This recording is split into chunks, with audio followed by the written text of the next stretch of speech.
We got Gene in the building from the Washington Post. What's up, man? What's up? What's up? How's it going?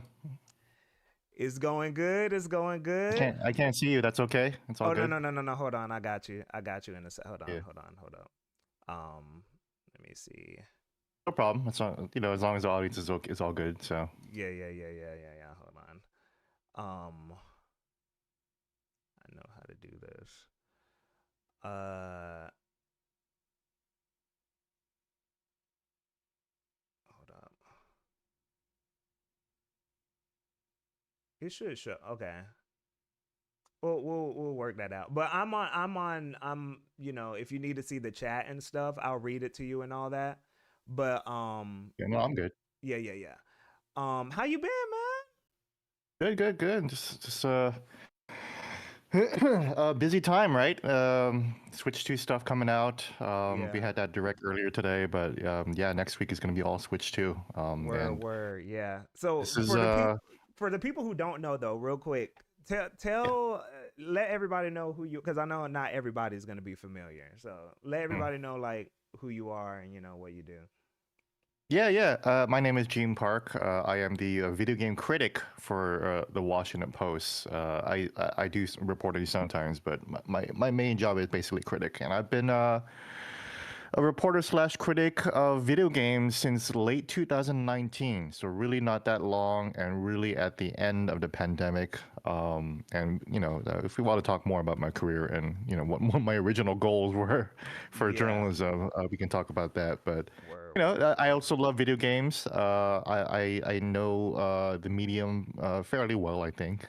And I actually wrote reviews and criticisms back in the early 2000s when I was in college. The small site called GameCritics.com, and that site was built on the ethos of Roger Ebert, and trying to kind of formulate and create like a popular criticism language for video games.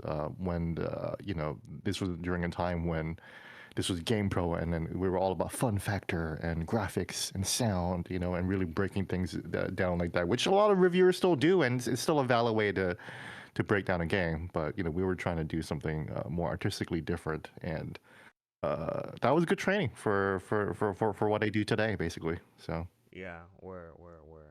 Okay, bro. Did you see the direct? Did you see the I direct? did. I did. I woke up early. Not too early, but it's early for me. I don't like to wake up before 10 o'clock. So, but I did watch it.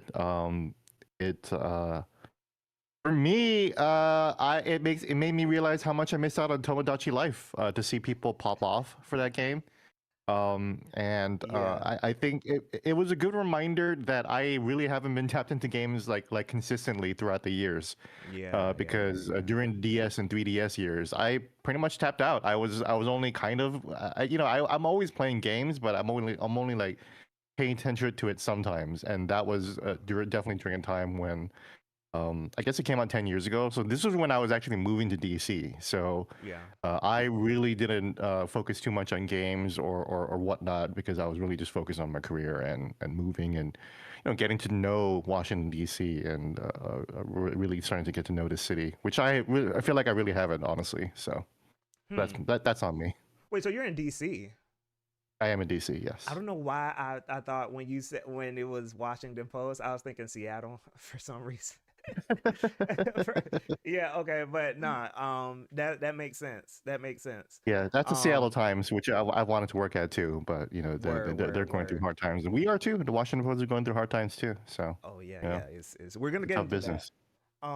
But let's go like step by step through everything though. Mm. You are you a Dragon Quest person? I am. I am. I was very excited for the announcement of 1 and 2. I played Dragon Warrior back in the day when I'm 43 years old for background on me. So I've been around. I born in 1981, which is basically kind of like advent of Damn. popular video No, I'm, games. I'm, I'm joking. Yeah. So, like my first video game I ever played was Karateka by Jordan Mechner. His game before Prince of Persia. Yeah. So yeah, yeah, that's Okay, pretty cool, much cool, where I'm cool. at. And so you're the Dragon Quest 1 and 2 announcement, you popped off for that pretty much, or Yeah. Very, very excited for that. I still haven't finished Dragon Quest 3, but for me, Dragon Quest is very much a cozy. I'm just gonna grind through, just listen to some cool music made by a war crimes denier. yeah. Shout out to him. Very talented composer, of course. Yeah, I know But there's a Dragon lot Quest of was controversy awesome, around it. and I'm really, really excited for 1 and 2. I'm happy for the whole Erdrick trilogy. Dragon Quest 3 was a game changer when it came out back in the day. And Yeah, I haven't played. I played 5. I never played 4, 6, or 7. I played a little bit of 8, but I never finished it. And I never played 9 or 10. And I played the hell out of 11. I loved it. So that's pretty much where Man. I'm at. So I'm not. So I've fallen off Dragon Quest for a bit, but this is why I'm glad that they haven't forgotten the series, because it's like, yo, I really need to get back into it. I would love a re-release of 5 or 8 or any of them. Just re-release all of them. They're all on the phone, but I'm not playing games on my phone. Yeah, So, yeah, nah, same. yeah. What's your favorite Dragon Quest, real quick? I know you talk about I think it's 11 a lot. 11. Oh, okay, yeah, It's yeah, yeah, 11. yeah, yeah, yeah, yeah, yeah. Yeah, Okay, I cool. really thought, I was like, whoa, this really is the culmination of everything about this series, about JRPGs in general. I thought the story was incredible. Just the amount of twists and turns it has. The characters are wonderful. The music was so hype.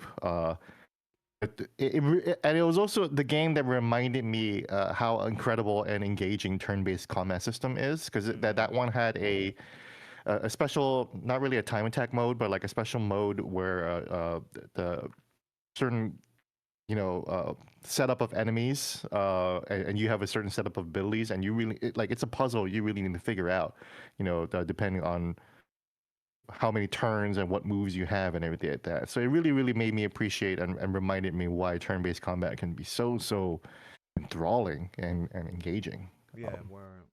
Um, Yeah. and hold on real quick.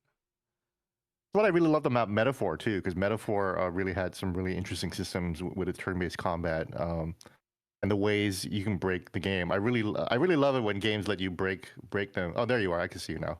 Yeah, I figured it out. Yeah, what's up? So yeah, I really love Yeah, yeah. when you can break games, and we can talk about a JRPG later, where it really allows you to break so many things. But Metaphor, I don't know if you played it, but Metaphor really lets you, like by the end of the game, like there's one character that can just like be completely evading everything. So it's like, so you start thinking about your strategy, like, okay, well, Hazme. let's make sure that. Yeah, let's make sure Heisman gets all the aggro, and then you can just like take up all his turns, and then but so and so is gonna make the monster like weak against this element and everything. It's really cool stuff. Word, Um, yeah.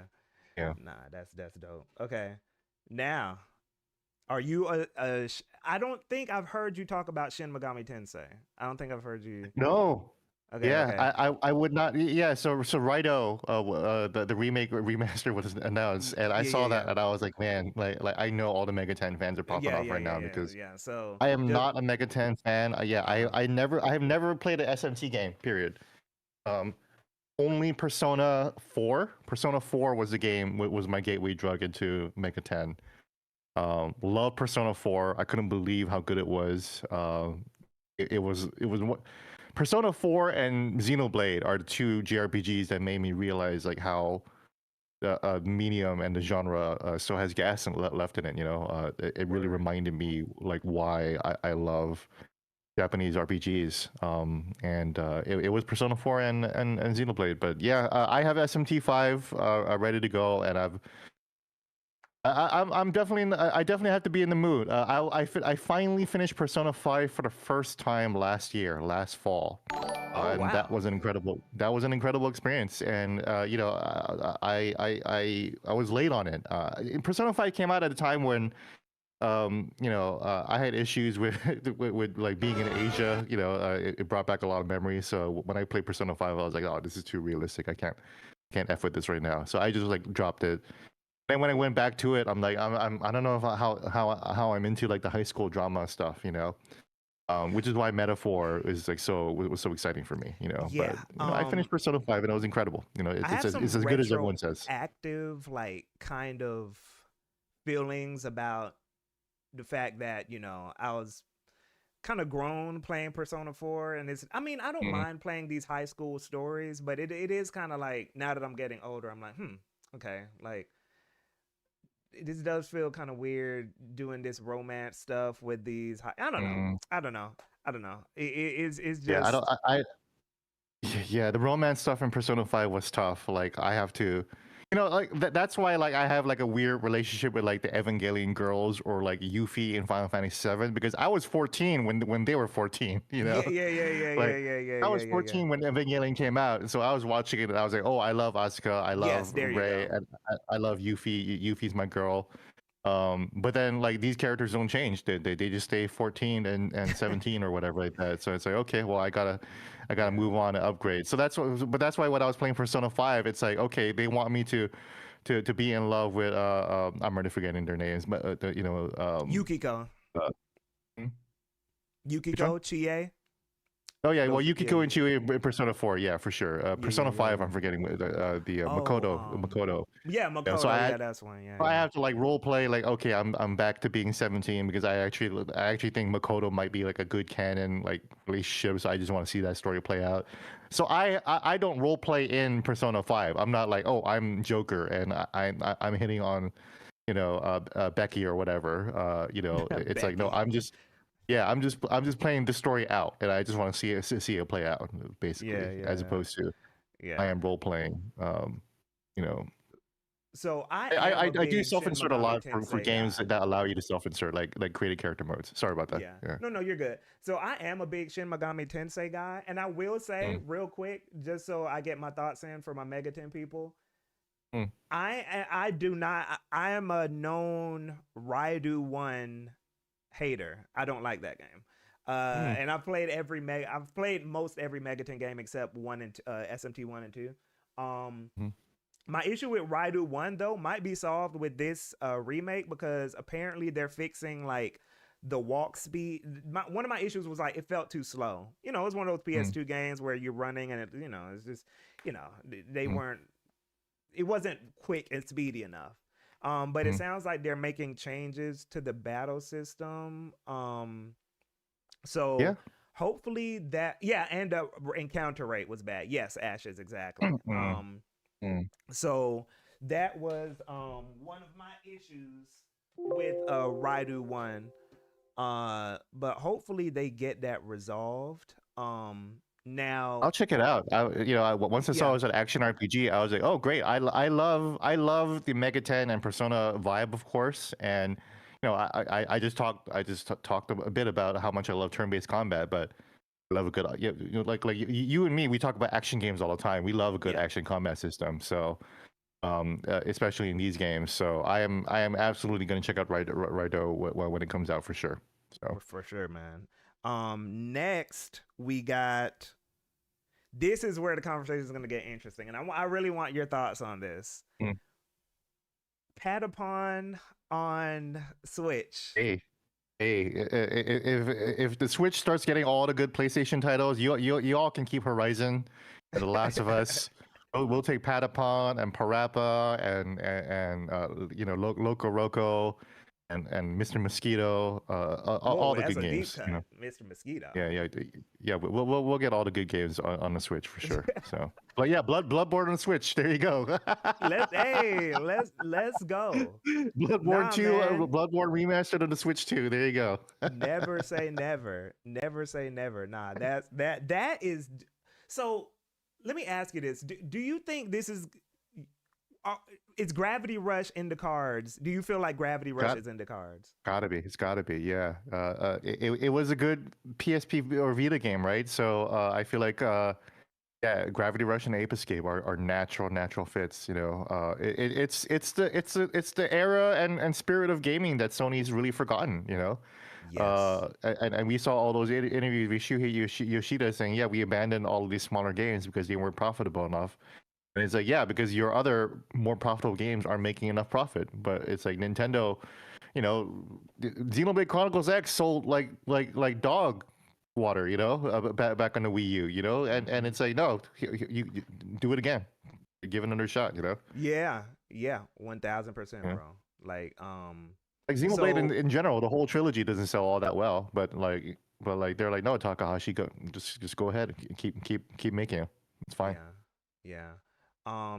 So you're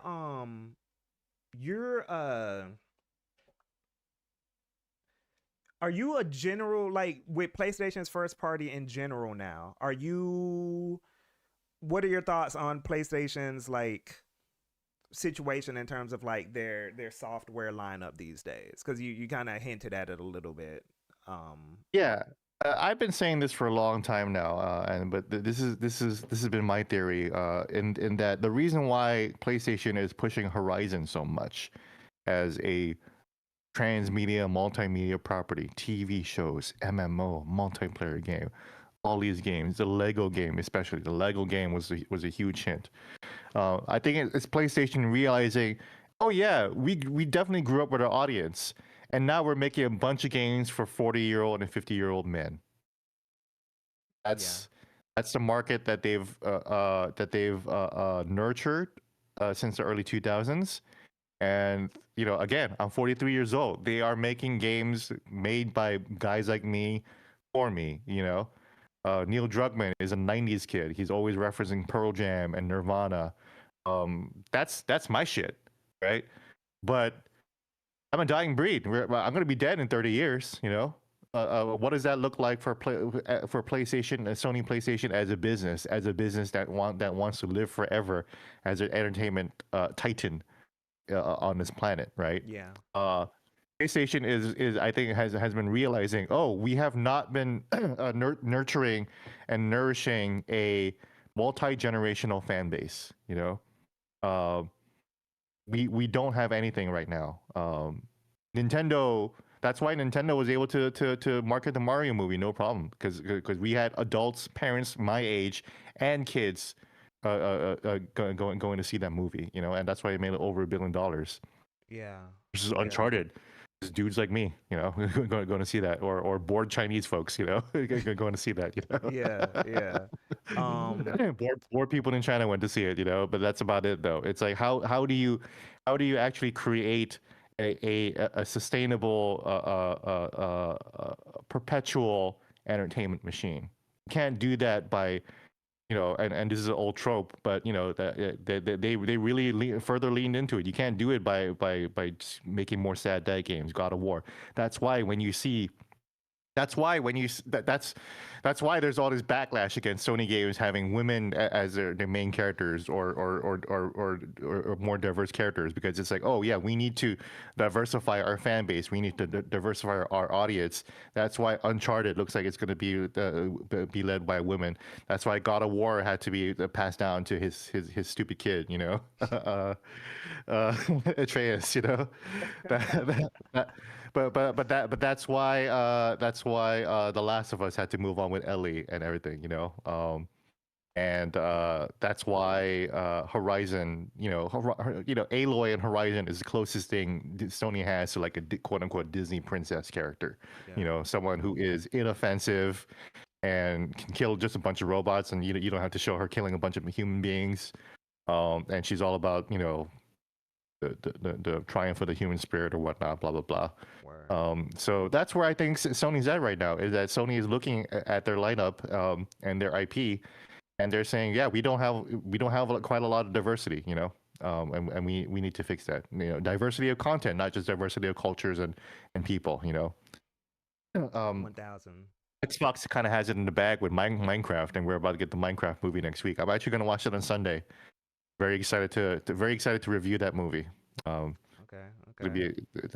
be I really wanted to become like a music and movie critic. That was really my original We're plan. gonna talk about that too.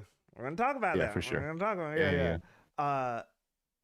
Now next up, are you a Metroid Prime person? Metroid at all I am. person? Okay, Yeah, okay. Metroid. I've been talking in the podcast that I'm tired of Metroidvanias, but if a Castlevania or if a Metroid or a Vania comes out, I am absolutely hyped for it. You know, So Okay. yeah, Metroid Prime was huge back in the day for me. I love even Metroid Prime 3 on the Wii. I loved how crunchy that combat felt, and the Wii motion aspect of it was so fun. I still call it like the only Wii game I really liked, honestly. Metroid Prime 3. Oh, wow. Okay. You know? Okay. I mean, Okay. like I obviously love Super Mario Galaxy, but when it comes to like actual Wii controls, like that is the only game where I actually like the Wii implementation to it, other than like maybe like No More Heroes or something. Yeah. Do you okay? Now I'm gonna say this because they kind of said just 2025. I'm gonna say this right now. I feel like they only said 2025 because if they said the exact date for Metroid Prime 4, it would give away like the Switch launch. 2, the Switch 2 Yeah, date. the Switch Yeah, 2 launch date. yeah. But I That, think they that that's know what I was what. thinking. Yeah, they know when it's coming out though. Yeah, it looks super done. Yeah, Like yeah, very done. it was already running at 60 FPS when we saw that first glimpse like a year or so ago. Can't believe that was already that long ago. But yeah, it looks super done already. Like they're done. So yeah, I completely agree with you. I think that's the only reason why they didn't share a date, because it makes no sense not to. Hideo Kojima shared a date for Death Stranding too, for goodness sake. Yeah, yeah. So they're definitely done. Yeah. Now, what quick thing. What's your favorite Metroid game? Period. What's your favorite Metroid game? I would still, I would call either Metroid Prime 1 or Super Metroid. Okay, okay, okay. Yeah. Yeah. Yeah. I still like Oh, Metroid Prime 1. My cat Jack. little doggy. Yeah. Wait, it's a cat or a dog? Cat. Oh, little kitty. There you go. Hey. Okay. Um. Then what else happened? We got Pokemon. Now, I'm gonna need you. Do you still play Pokemon? I do. Actually, so for folks who don't know, I actually was diagnosed with cancer in 2022. I'm better now. I'm all good. It should be all gone, and hopefully it stays gone forever, right? Praise God. Uh, but that game came out when I was super sick and doing chemo. Um, so I actually played Scarlet and Violet a ton of hours. I played it so much right before I went into surgery. I was playing it in the hospital room, but my nurse actually came in and wanted to trade Pokemon with me, which was crazy. Uh, quick aside, that was crazy when I was like going into surgery. This was like a 10-hour surgery to get rid of my cancer, and like everybody in the hospital knew who I was, and Oh wow. there was how there's a medical students that would observe a surgery as part of their studies or whatever like that. Yeah. So like a bunch of students were gonna watch me, but then they actually asked to come into my room and say hi to me, and they were like, "Hey, we really love your work. Like you really turned us on to so many games. So really good luck." And I was like, "This is weird, but okay. Make sure everything goes okay. Yo, So that was that's a crazy. But yeah, story. so I was playing Yeah. Pokemon a ton in the hospital. I can't look at that game anymore. A lot of games that I played while I was sick, I can't really look at anymore, which is unfortunate because one of those games is Xenoblade 3. Um, Xenoblade 3 definitely helped me get through hard times, but it's a harsh reminder of hard times too. So it'll be a while before I can get back to the game. Wow. Pokemon too. So I'm really looking forward to Pokemon Z and A, or Yeah. ZA as I like to call it, because that could the Zaza, yeah. Pokemon Za. Yeah. That's why it's green. That's why the logo is green. That's why it's green as hell. That's why it's like green and black. It's like they know what they're doing. Actually, that Nah, reminds me. I need to go buy some more. bro. Wait, hold up. What's the situation in Washington? So it's legal here. We can. I actually got a dispensary license. So I can go to dispensary. There's actually a place literally right next to my place, and they were like, you can do a loophole where you can get you can't sell. Congress won't let you sell weed, but you can grow it and you can give it around to people. So Yeah. the loophole is that like I go into a store and I'm buying a T-shirt for $120 and I get free weed for it. That's the loophole. Man, here's the thing, bro. Let me tell you, because we talked a little bit in the DMs. I got colitis, right? And Mm. like, dude, in Georgia, man, I need a situation where at least the medical thing is like legalized. You know what I'm saying? Because Mhm. it's it helps when I was in LA because I used to live in LA. Okay, So love LA. medicinally, it really does help. You know what I'm saying? Like with Mhm. you know, evening everything out. Um, but yeah, no, we're off topic though. We'll we'll get back into that another Yeah, time. I But actually don't smoke anymore because of my health. I'm watching out for my lungs. I was a smoker for like almost like 25 years now at this point. So yeah. I definitely quit the smoking of it, but I definitely indulge in edibles every day. So and that's been nice. It's nice to not have to worry about cleaning my pipe or cleaning up after myself or anything like that. It's just like pop a gummy and I'm ready to go. So Yeah, I definitely miss smoking though. I love the act of smoking, but yeah. but that there's a time and a place now. Word. Now, I'm gonna see where your head is at with this one. I hope we're Mhm. on the same page. Okay. Are you a Rhythm Heaven guy? No, I'm not. Sorry. Yeah. Okay. Yeah, Either way. I love rhythm games. Like if it was Elite Beat Yeah. Agents, I would have popped off for sure. Okay. No, but Yeah. let me just pop off with this, real quick though for the Please, yeah, chat. yeah. Like, Sell me on it. Yeah. yeah, Rhythm Heaven is, in my opinion, is just basically like a comedic rhythm game. Like it's like these very funny like rhythm game situations where it's like, really, let me even fast forward. I know you probably, I can kind of show you, like, because I can just switch the camera to show you on here. um so there's these weird situations, these weird rhythm mini games. Have you played WarioWare? I have. Yeah. Okay, so it's kind of Sure. like that. Like, Hmm. think of like how WarioWare has these weird, odd, like rhythm mini games. Hmm. It's like that, and they're That's genuinely cool. funny. They're genuinely Yeah. like will make you laugh. It's not a high Hey. commitment game. You Mm, know what I'm saying? Like, I think I only played the mm. one on DS. Um, but yeah, See, very cool. that's what I'm talking about. Like I missed the whole DS, 3DS generation. Nintendo kind of lost me Oh, after the Wii when their focus was mostly on the DS and 3DS. And yeah, again, this was hot when a time when I wasn't like paying attention to as many games. Like I'd hop in for Bloodborne or Metal Gear, but yeah, that's about it. yeah. I feel you.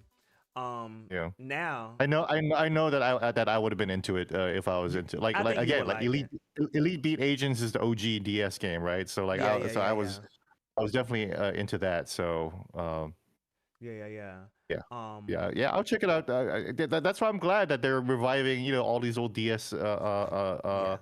IP. Like my God, like Nintendogs, please come back. Hey, That's a big Nintendogs, one. Switch dogs, let's go. Yeah, Um, Nintendogs on the Switch will go crazy. yeah, yeah, yeah, yeah. That would sell like Uh, crazy. Now, You have to be making another Nintendogs. You have to. Yeah. Nintendo brings back everything, man. I Yeah. wouldn't even be surprised at this point. They got that's what I do love about Nintendo too, is that they're very good about keeping a constant, like, all their IPs like Mhm. properly managed and like Mhm. fostered. You know what I'm saying? Yeah. It's really, everybody gets their turn. You know what I'm saying? I know Mhm. sometimes if a IP hasn't been around in a while, people Yeah, look but at J Boulevard and everything except Star Fox. But I think except Star Star Fox Fox, yeah, Star is gonna Fox. come back. They're overthinking Star Fox. They're like, no, we don't have a new idea for Star Fox. It's like you don't need a new idea. Look at Ace Combat and copy that, and you're Yeah, good. That's you're it. good. Just Yeah, make Ace Combat for furries, and that's all you need to do. Ace Combat for first. Is Yeah. Um. Now, sorry y'all, I haven't been reading like through the chat consistently. We're gonna get to like some of the questions and comments in a bit though. Yeah. And I know what furries are. I just wanted to make a joke. So Yeah. I apologize to the Uh, furry community. I love y'all. isn't So Assault done by the Ace Combat guys? Probably. I think so. I'm not sure. But oh, I know Assault was done by Namco. I'm pretty sure, but yeah, maybe hmm it was done by the Assault guys. That would make sense. Um, ZK, y'all good? Just a live audience. Y'all just vibe over there. Appreciate it, man. Appreciate it. Yeah. Now, what? Real quick, what did you think about this virtual game card thing? What? What was? I don't. like like a part of me was wishing, but this will never happen. It's like, oh, if you get a game card, then you get a digital copy for free, like the movies sometimes do. Yeah. Sometimes you buy a DVD and you get a code to watch it on movies.com or some other bullshit. So this Yeah. one, this was just a really really complicated way to say that game sharing is kind of a thing. That's So really what I felt like it was. And then there was this one part too where they were kind of saying like, oh, if you have, 8 family members, you can locally share the games with them. And I was like, I mean, no one that I know who I would want to share games with on the Switch is anyone I know physically in real life. So I don't know. That was kind of a hard sell. I don't know. It just felt like a doesn't affect me. overly, yeah. Yeah. Yeah, it's just, I don't know. And we can just, overcomplicating the simple as usual. Yeah, agreed, Jay Boulevard. It was kind of, and then lastly, what was on here before we get into Switch 2 stuff? Are you a Saga Frontier guy by any chance? No? I'm not, but one of my followers is a huge Saga fan and has been trying to get me on the series for a long time. I started Romancing Saga 2, and then February happened with Monster Hunter and Xenoblade and everything happened, so it's like I just couldn't get to it. So super cool to see a shadow drop of a 2D remaster. That's exciting. I've always been interested in Saga, but I just never got into the series. Ever since I was young, I was like, oh, Saga looks cool, but I just don't have time or the resources right now. So, but yeah, it's really cool that Saga continues to be a thing. So I'm gonna go back to Romancing Saga 2 for sure. It's on a Switch, so. Okay, now let's get into because that was kind of pretty much like most of the big things from the direct. But let's get into Switch 2 predictions. What are? Let's talk about like release date for the Switch 2. Like where do you think that's gonna land in terms of like next June. week? I guess people are saying June, and that sounds about right to me. Okay. June. Not a bad time to get going and have a runway to the holiday. Yeah. Price. $400. Gotta be. You're okay. It can't I don't know for sure. So to be clear, I literally don't know nothing about a Switch 2. He doesn't. I'm not hiding y'all. any information. Trust me, I tried to get Nintendo to show it to me. They had their Nintendo Museum thing going on over at Kyoto. Yeah. And so they actually invited me like for a VIP like opening event. Eclipse said you got connects. I mean, I do, but not enough to the point where I'm that uncle at Nintendo. Not quite yet, Okay, not on status yet. But like they try to get me over to Kyoto, and I was like, hey, I'll come over to Kyoto if you show me the Switch 2, like behind the scenes, and they're like, yeah, we can't do that. Okay. You miss 100% of the shots you don't take, man. Shooting my shots. You gotta shoot the shot, man. You gotta shoot the shot. Okay, now launch lineup. Where you landing? Like what do you think we're gonna see at launch? Just off other than obviously Mario Kart, and then there was an Insider Gaming piece that's saying that it's mostly gonna be first party lineup to launch with, which is very exciting. And I think hopefully Nintendo has a lot lined up. I was hoping Tomodachi Life would come out this year, man. Like I really want to try out that series. I'm so mad that I never got to play it. It looked interesting. I never got to play it either, but yeah, when I saw it, I was like, maybe they're on. This might be it could be the next Animal Crossing. New It could be, Horizons. yeah. Who It looks knows? Who like it could knows? be Yeah. another situation. Like it But could there's be. there's a Go ahead. passionate community for that, so I need No, that. yeah. That might be Uh, the GTA of cozy gamers. it I could don't. be, yeah, Yeah, could yeah. be. You know, that might be their I moment. guess Animal Cross. I guess Animal Crossing is technically the Yeah, GTA of yeah. Animal Crossing was the yeah GTA. Yeah, of yeah. This cozy might be games or the yeah. whatever. Um, Animal Crossing is another game I can't play. At least the New Horizons because that was obviously at the beginning of the pandemic, and oh, yeah.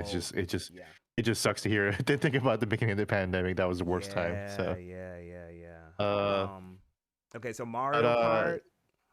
oh yeah, Mario Kart. I'm gonna go. I'm gonna be crazy and say, what if Nintendo just surprises us with a new Zelda? They're like, hey, we know we just came out with Tears of the Kingdom, but we've actually been making something at the same time too. You know? Ocarina of Time remake. Yeah, something or I don't know. They're like, Tears of the Kingdom was easy. Like it didn't take us 7 years to make it because we were so busy making it. It's like, we were busy with other stuff too. So, I'm gonna go crazy and say maybe we get a new Zelda because that would pop off. Um, That would be wild. because they have to I see know the that vision. the big reason why the Switch One sold so well was because of Zelda. Like it was a 1-to-1 sales. They absolutely know that Zelda sells and moves units, and that was a huge reason why they got a leg up early on. But again, this is just a crazy prediction. I doubt it's gonna happen, but I'm just throwing it out there. So Yeah, yeah, yeah, yeah. Okay, okay. And then you're saying you don't think much third party. We're gonna see much third party. I guess not. Ubisoft is gonna show up though, because Ubisoft is always there for the Yeah, launch party of they're always every gonna be console. there. Soldier Boy comes out with a console. He's like, no, you got all the Assassin's Creed, you got Ghost Recon, you got everything. Don't worry about it. You got Rainbow Six Siege. You know. Yeah, yeah, yeah, yeah, yeah, yeah, yeah. But shout Nah, out to Ubisoft. They always show up to every launch party, like Just Dance 2025, for sure. So yeah, so we so hey, Assassin's Creed Shadows on the Switch too. It works on the Steam Deck, so you can lower optimize it for a weaker system for sure. yeah, yeah. Um. Man, So okay. yeah, I think, but boy, it would be nice if Square Enix really showed up too, because Square Enix took care of the Switch, but about time to finally see Final Fantasy VII Remake on a Switch too, on a Nintendo platform, Man. and they tried. They tried to make it for the Switch, and they didn't quite do it. Yeah, I'm sure it could have run on the regular Switch too. You just have to obviously degrade it down to a huge level. yeah. But I think at least Remake 1 definitely could have run. But remake and Rebirth too, for sure. Oh, Elden Ring for sure, first year. Elden Ring gotta be there. That's their Skyrim. Elden, That's gonna be the Skyrim on Switch situation. Yeah, yeah, yeah, yeah, that's yeah, true. Yeah, I will happily play that game over and over again on the Switch for yeah. sure. Maybe not. Maybe not. I'm still a little tired of Elden Ring for sure. I'm not even that hyped for Night Rain. Metroid Prime 4. What do you think about Metroid Prime 4 coming to the for the launch? It's got to be there. It's got to be. It's got to be our Breath of the Wild. Yeah, Basically. yeah, yeah, yeah, yeah. If not the new Zelda, then that's our Breath of the Wild for sure. Or Um, Silk. Ashes said or Silk Song. So okay, no, I give up on Silk Song. So. I don't. I'm gonna be honest with y'all. I haven't played Hollow Knight, but I think whoever's making that game is having a tough time. Mhm. That's what it seems I like. Hot take. I actually don't like Hollow Knight. I think it's a good game. I think it's a good game. Don't get me wrong. I'm not saying it's a Yeah. bad game at all.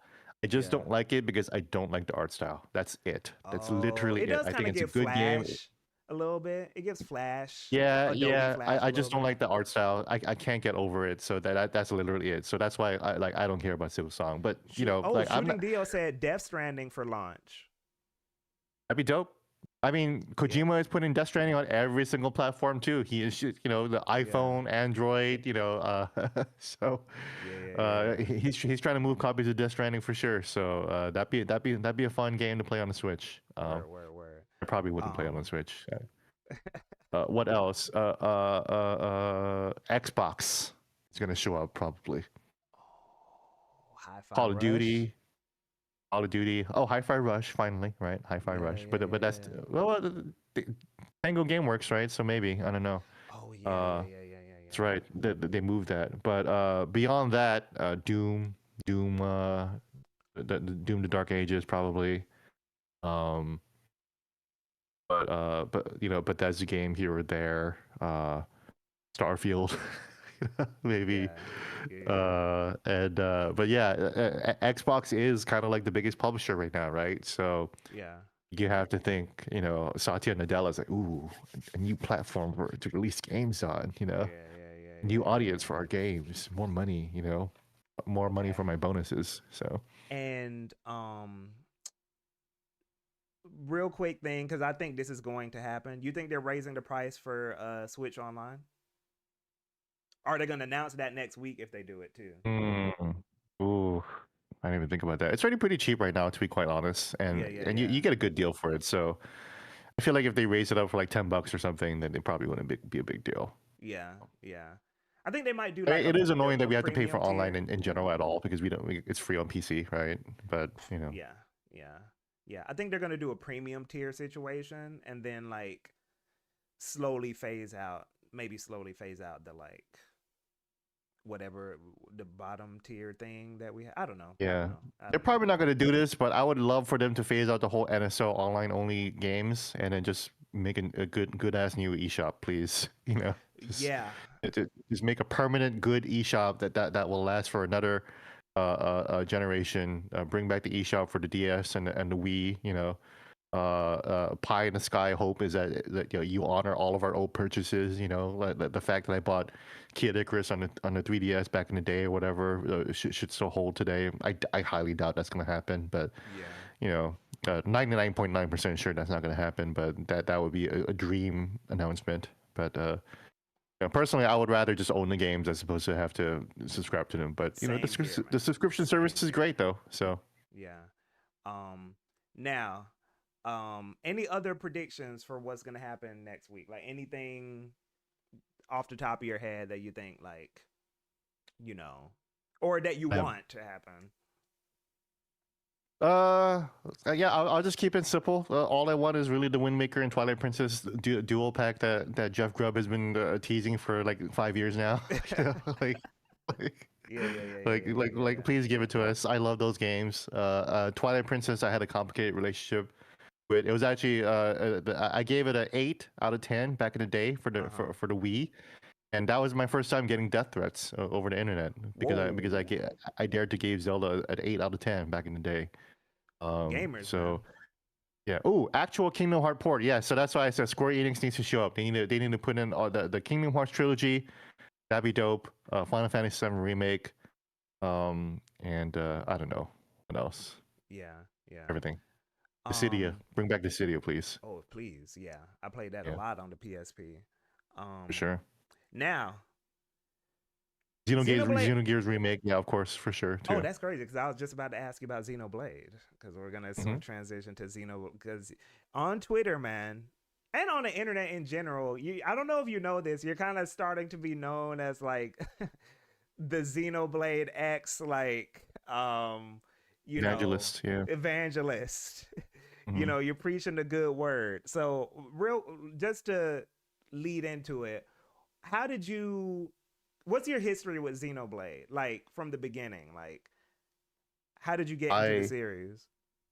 I love Xenogears. When I played it back in the day alongside FF7, and I was like, oh, this is the true Chrono Trigger spiritual successor. You know, this is the real Chrono Cross right here. You know, the music, the action, the fact that Luca was there with your save points, you know, the philosophy and everything like that. I actually forgot so much of it, so that's why I broke out my PS Vita and I started to kind of replay it a little bit. But I love Xenogears, Xenosaga. I tapped out on, but my sister loved that series. Yeah, Kind of loved that series. She also knows that the gameplay was pretty garbage, so it's like, but she really liked the aesthetic and the story, right? And so that's why I was really into it. So I watched her play like all the way up until Xenosaga 3.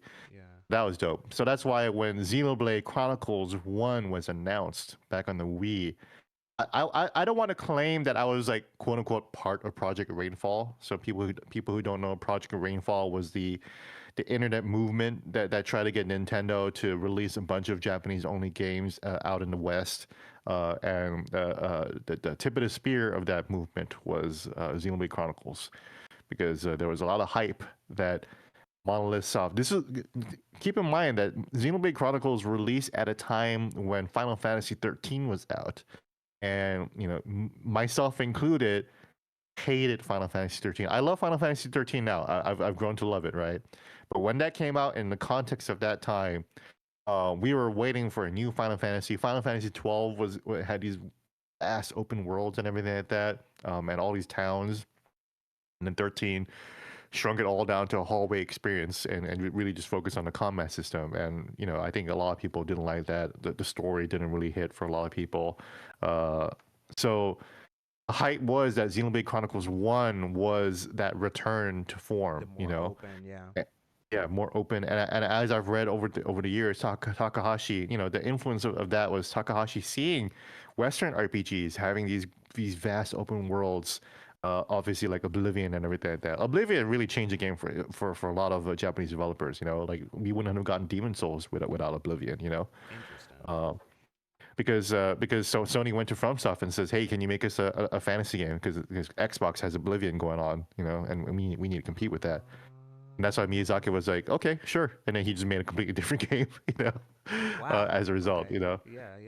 But Oblivion also, Oblivion opened up a lot of eyes. So and for some reason, Square Enix was not seeing the magic there, but Takahashi saw it. He was like, "Oh, this is really really immersive," and that's why Xenoblade Chronicles 1 came out. It's like really immersive, but it still remembers like the story and narrative and character beats that made JRPG so special. The drama, right, of it.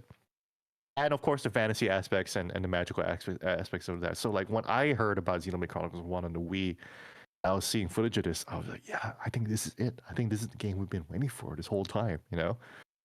So, I don't want to say that I was part of Project Rainfall, but I was definitely in the forums saying, hey, this game needs to come out, Nintendo, please release this game. And finally it did. And I finally played it on the Wii, and it was exactly what we all hoped it was. It was a truly transformative experience. I was like, wow, this really is like the true successor to the golden era of 90s RPGs.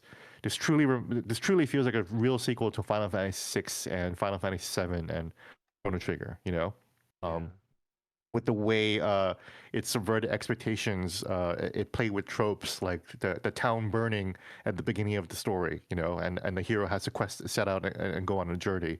It really play with that trope and stretch it to interesting places, so that's really my experience with Xenoblade Chronicles X came out on the Wii U, and I bought the Wii U for Bayonetta 2. Literally that was it. Like, I only bought the Wii U for Bayonetta 2. But then when I heard that Xenoblade Chronicles X was coming out, I was like, yo, that's mechs. I was like, I love Xenoblade Chronicles 1, but it was really like the successor to Final Fantasy and not the successor to Xenogears, which is what I really wanted, or even Xenosaga, right? So Xenogears X, Xenoblade X came out, and I was like, this really feels like the true successor to Xenogears. So I bought it on the Wii U. I didn't really get the game at the time. I didn't really understand it. It's a hard game to understand. Yeah. It didn't really click for me right away, but I still really, really loved it because I really loved having an open world fantasy sci-fi RPG. I was a huge Phantasy Star Online player. I love PSO. So it was my first MMO before. I never really played WoW, but I played a ton of PSO. And then so when I was playing PSO, I was like, I love this. This to me, this is what online fantasy game should be like. So that's why when I played Xenoblade X, I was like, this is PSO again. Like I got lightsabers and ray guns. It's awesome. Never got the robot. It was just taking too long, and the game was so weird. You couldn't switch out party members until you found them around the city. You couldn't switch out party members during story missions. You always had to have the two leading girls in there. It was hard to level up characters. It just took forever. So now Xenoblade X Definitive Edition solves all of that. You can switch out party members anytime. All your party levels up with you. It's just easier ways to level up and move through the game faster. So many different quality of life things. But I did revisit Xenoblade X like 2 years later, maybe in 2017. I was like, I missed out something on this game. I know I wasn't really like locked in as I should have been. So let me really start to understand this game better. So I understood like how the quest structure works, how to find certain things, how to upgrade stuff, how augments work, and how the overdrive system worked. I finally got to getting the robot, and I was like, "Yo, this is awesome!" It took 60 hours to get to this point, but I understood the game, and I finally made it, and I got my robot. It was great to move around, and then I quit. I feel like I beat the game. I got the robot. This is all I wanted, you know. And then I played it again about 3 years ago. Right when I was around the time I got sick. I was like, I should play this again. Yeah. I made it all the way up to getting the flight module for Xenoblade X. I was like, I flew around. I was like, feels so good. So I never actually beat the game. I never actually beat the game until a definitive edition. This was the first time playing this version where I actually finally made it to the end of the game and saw the whole thing through. Finally saw the cliffhanger ending. Not a spoiler. Everyone knows that it's a cliffhanger ending. Yeah. And you know, it felt like a 10-year journey. You know. But those are special games. I really like games where I take a really long time. Persona 5 again. I was basically playing Persona 5 for 7-8 years, give or take.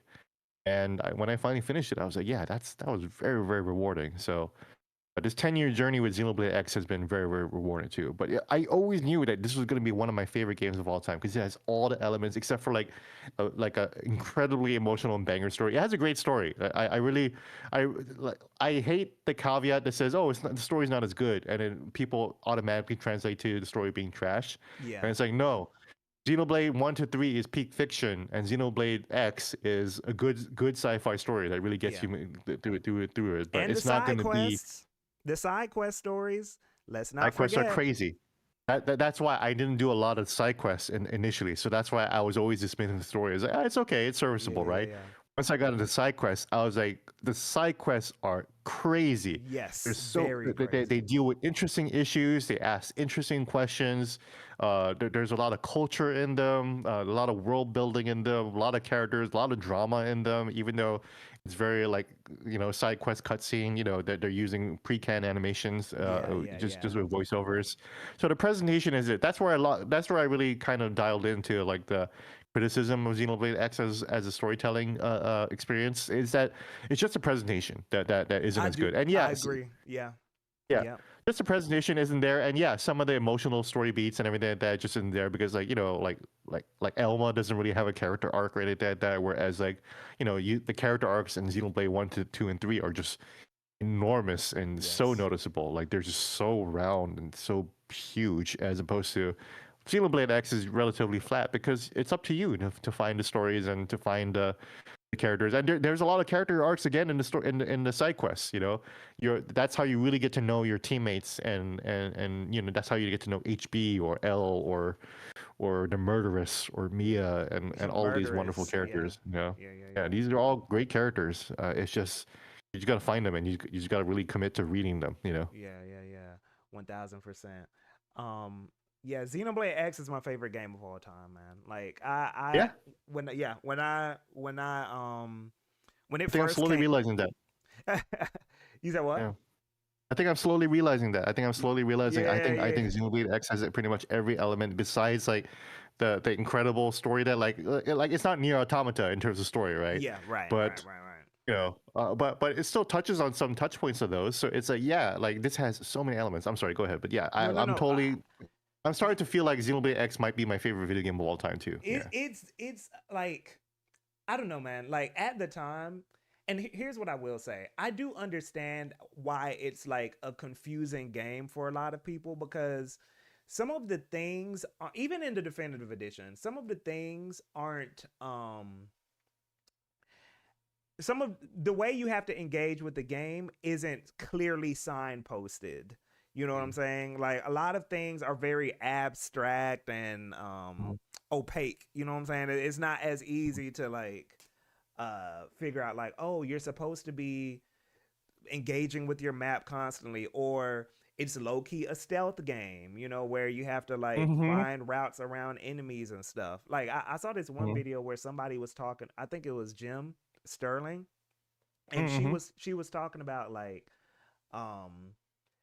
how the enemies are very like some of the surprise attacks aren't Mhm, fair. You know what I'm mhm, saying? And mhm, again, it's one of those things where because I've played the game so much, in my mind, I'm thinking like, no, the surprise, the big monsters like that robot around Silverlum, they have a route. mhm, mhm, You know what I'm saying? So the goal was to make sure that you're paying attention to where that robot is circling around, and mhm, you make mhm, sure that you're not attacking. Or again, another rule that the game doesn't explicitly state: when you're in your mhm, scale, when you're in your mech, some monsters only will attack you when you're in your mech, or mhm, they'll only be aggressive towards you when you're in your mech. So you can literally exit your mech just to make sure mhm, that they don't look at you, or that they aren't like intimidated, and then you mhm. can get back in when they leave, you know. But these are Yeah, things that like the game doesn't tell you, you know what I'm saying? It's it just doesn't like spell it out. Yeah. it doesn't spell it out. It's expecting you to make these observations like slowly on your own as like, Mhm, you know, over time. So I get it. mhm, I get how it's a confusing game, but mhm. It's um, not punishing when you die for level 81 there you Rothbard or go. whatever. It's like, okay, well, I got set back like 20 steps, you know. Yeah, So it's like, you all know. right. So it's like that like the game is already trying to teach you to learn to like, okay, well, don't walk in front of him there next time, you know. Yes, That's yes, that's pretty yes, much it, you know. yes, exactly. So, um, yeah, I love the game. So I've been happy to seeing you like, you know, evangelize and all that. So, um, yeah, that's cool to hear your history with the game. But, bro, I want to talk about something with you, man, because you mentioned Mhm, something to me on Twitter that I'm very curious about. And this is off topic. This isn't about games, okay? mhm. Um, you said you used to break dance. It, Oh, no, I never did. I never used to break dance. Did I oh, say okay, that? okay, okay. I used to hang out with a bunch of b-boys, but Oh, got you. yeah, So, yeah. but you're a hip hop head. That's what I'm really getting into. Like, Yeah, yeah, old school. yeah, yeah, I yeah. haven't paid attention much lately, but you know, No, no, I yeah, understand why. yeah. But but no, how did where did you like? What was your introduction to like hip hop? Like, what The is rap your music. reference point? It was obviously during the 90s, I think. Yeah, It was NWA, really that got me into it. So I was growing up on Guam, so we only get exposure to like pop culture or whatever, you know. But I was really uh, really into NWA at the time. And Snoop Dogg, Doggy Style, I think is my yeah, first album I ever owned. And I went backwards, working through Eazy-E and Dr. Dre and everything like that. Um, and of course Tupac. But it really wasn't until when I moved to college and I started to get to California, LA, Orange County. So I'm closer to people who actually understand hip hop better. So I really started to get into yeah. more underground stuff. Really, really loved, of course, the Wu-Tang Clan. I didn't listen to them at all when I was in Guam. So when I went to college, this was like wide open to me. I listened to old school Outkast. I really listened to like a lot of like Memphis rap back in the day. So I was like Okay, that's the that's interesting. Like Three yeah. Six So like Mafia and stuff. yeah, yeah, 3 6 Mafia, Project Pat, like all that stuff. So I really was into like Southern rap, like old school Outkast, so Southern playlistic, like before Hey Yacht, all of that stuff. So that's why when Hey Yacht came out, I was like, this is so weird. Like I was like, what? I was like one of those people saying Andre 3000 is being weird right now. I don't Oh know about this. man, dude, you did not. But you know what? I didn't even. I wasn't like when Speakerbox and Love Below came out. Yeah, yeah, yeah. Like AT Aliens, there you go. Yeah. yeah, when Speakerbox and Love Below came out, I was definitely more on Big Boy side in terms of like Mm, what he was doing. Like I didn't hate Hey Ya, but I was definitely like, mm, okay, you know, Andre can do that over there.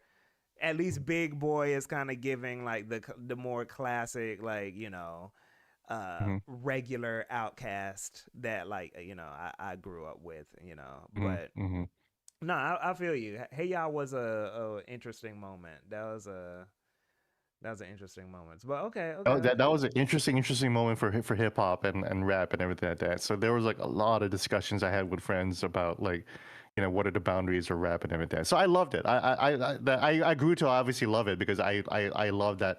I was a huge Beatles fan, growing up. So for me, I was like, oh, this is like their Sergeant Pepper's moment where they're really, broadening their horizons. I wasn't sure if I really effed with with Yeah, Andre's yeah, yeah, vision at the yeah. time. Obviously it was cool and it's dope, and he was very forward thinking. You Um, lived in Orange County. Did you live in Santa Ana? Where in Orange County were you? pretty close to there. I lived in Okay. Fullerton, and Fullerton College, or Cal State Fullerton, and then I lived in Huntington Beach afterwards too. So Oh, very, okay. very white Republican areas, but that's why like I hung out with a lot of friends in LA. So that's where I met up with a lot of friends in like the b-boy groups and everything like that. And like my Gotcha. ex-girlfriend at the time was Mexican too, and she lived in a city in Southgate, which is right next to Compton. Yeah. So I always used to travel travel through that neighborhood all the time too. So it was really fun to get to know people out there for sure. Oh man, that's fire. That's fire. Okay, okay, okay. Yeah, I really got into hip hop during college. Smoked a lot of weed and just like that. Again, like we were in the rich neighborhoods, so we used to hotbox in the car and just like roll around the rich neighborhoods and just like like while out of the houses. I was like, yo, how is that door so big? Like what? Like it must be giants living in that house. That's crazy. Yeah. Um, but another group I really loved was Dead Prez at the time. Oh, Yeah. that's a real deep. That's a hip hop.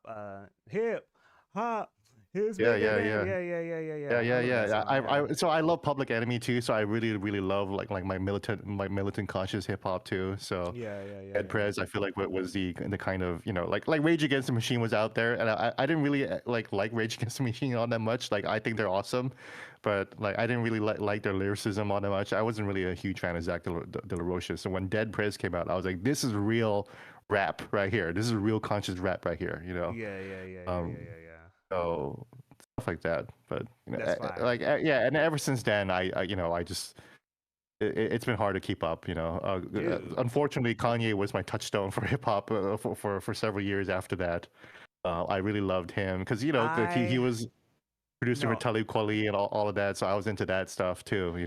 bro. I was talking to my girl recently about this, and I was like, man, like it sucks that Kanye became what he is now.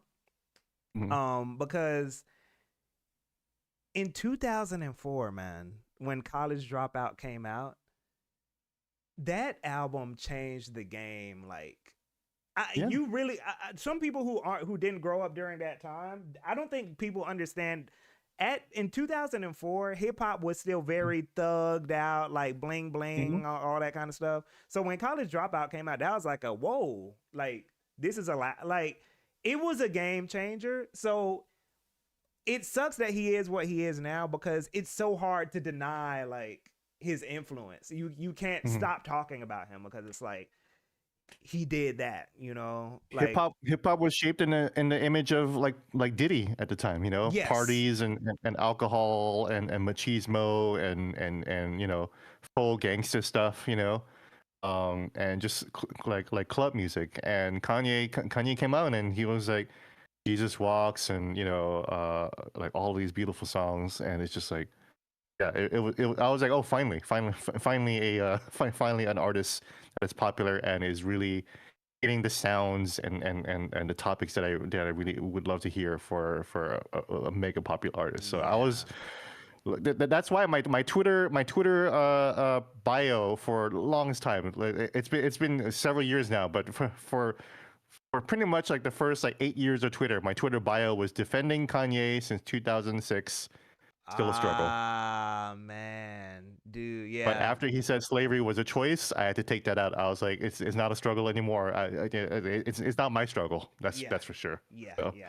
yeah, it Um, was slavery with a choice that had me tap out. Trump, yeah, whatever. I don't care. yeah. Like I don't care. Whatever. Yeah, Yeah, He's yeah. just talking nonsense, whatever. But then when he said slavery was a choice, I was still like doing the mental. I think that's it. Is that how we met? Is that I don't know. Is that how we I think talk? we met through. I think we met when I did like a Xenoblade 3 tweet about like Oh, maybe. Yeah. the Okay. Yeah. music Yeah. or Yeah. something. Yeah. Yeah, yeah, yeah, yeah, yeah, yeah, yeah, Yeah. yeah, yeah. But I okay. Yeah. I just remember like just twisting myself like a pretzel, trying to defend like slavery was a choice for a bit, Yeah.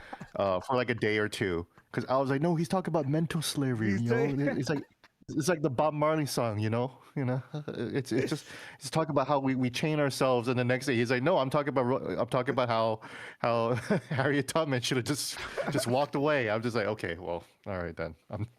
I got nothing. I got nothing. I tried. I was giving it to you, bro. Like we were all trying to give it to you.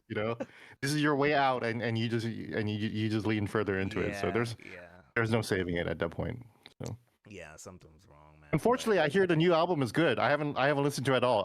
That's how tapped out I am. But I keep man, hearing I from haven't people. listened to Kanye since.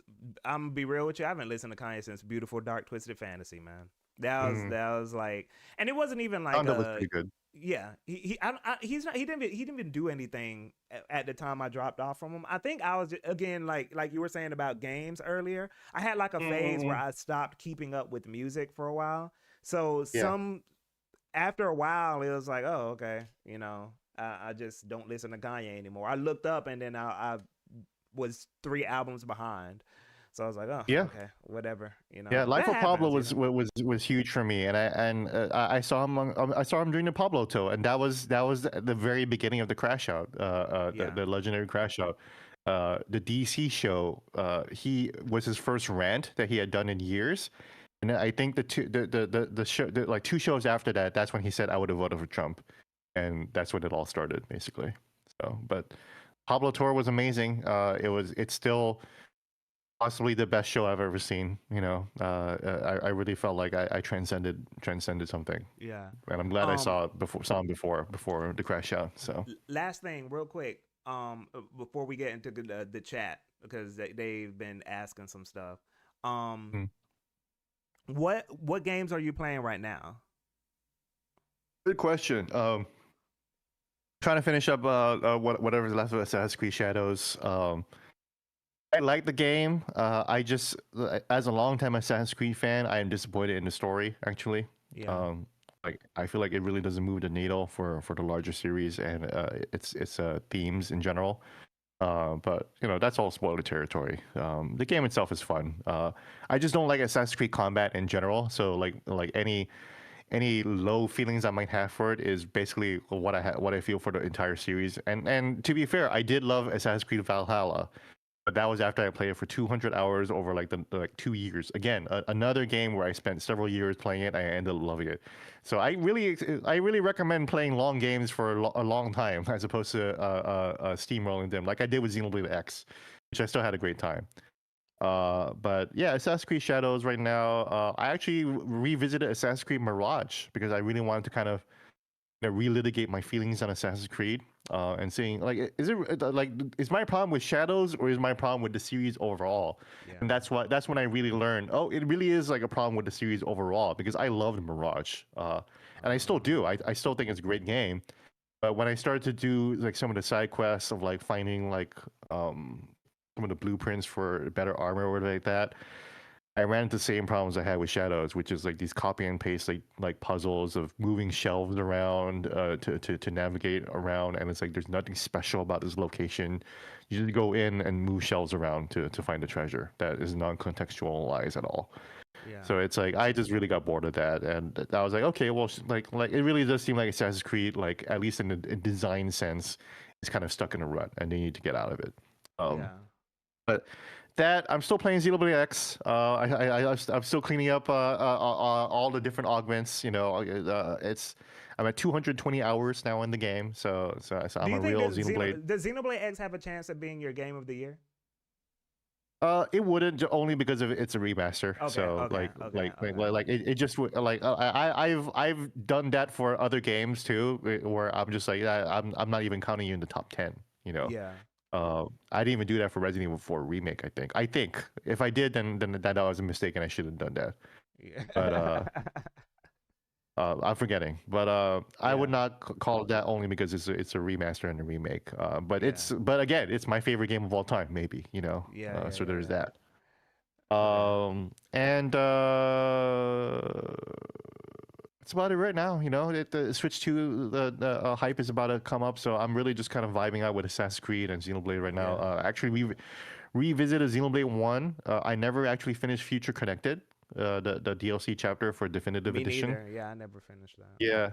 I actually just watched the cutscenes. I was like, I don't need to play the game. I just want to know what Yeah. happens in the story. And I was like, oh, some stuff happens. But I was like, yeah, I feel bad for never finishing it. So let me go back and finish that, and I did.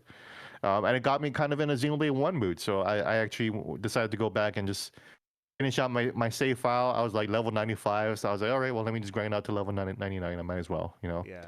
And I realized in Xenoblade 2, I'm actually at level 95 there. So I was like, so I might go back to that game and just grind it out there too. So.